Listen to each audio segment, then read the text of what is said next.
mo na?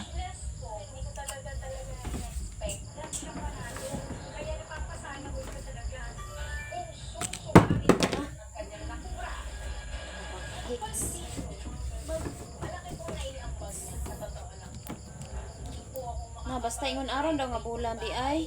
Na. Daghan daw kuno kay na sila.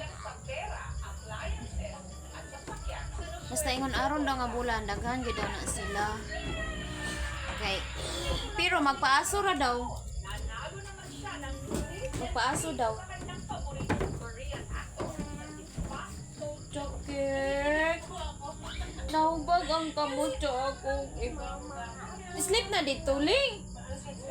Katog man day ka ganina. Si ate nag-sleep na. Ala ka, ato niya ka. Salo mong dua. Chilse? Masaluha si bebe.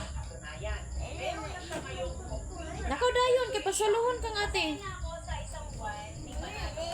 Nakaw ba kay pasaluhon daw kaniya?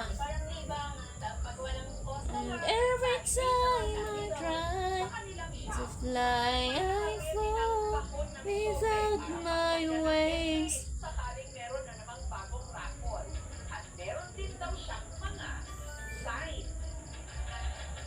Pag maraming langgam na itim, sign po yun na consider pera. Basta may magandang mangyayari. Lalo na po yung paru-paro. Pag may dumada pong paru-paro sa loob ng store, may blessing talaga na dumarating. Pero kung ang nanay ni Eloisa na usually kakatansin, kaya raw swerte si Eloisa sa rapol. Dahil sa isang bagay na inabot sa kanya nang nagpaanak sa kanya, kumatrona. Yung pinanganak ko siya, may supot po. Binigay ko sa akin ng aking midwife, sabi na nanay, ito ay pag-iingatan mo at ito ay swerte.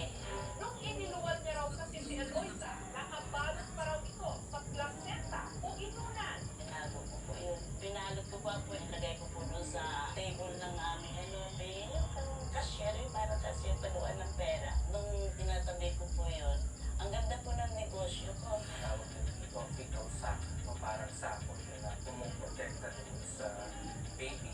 Intindi ng lahat na kung ikaw ay may placenta, anong ikaw ay baby pa, ibig sabihin ay swerte pa o siswertehin ka dahil naprotektado ka. Walang swerte naman sa mundo. It just happens. It's a coincidence. Kumbaga yung parang bigla pa siya lumabas yung bata kasama din yung placenta na natin sa loob, which is very rare. At ang swerte raw ni Eloisa, di umano. Nabayay ka tong kanay, nanganak siya, di namatay. Sino man daw kasi ang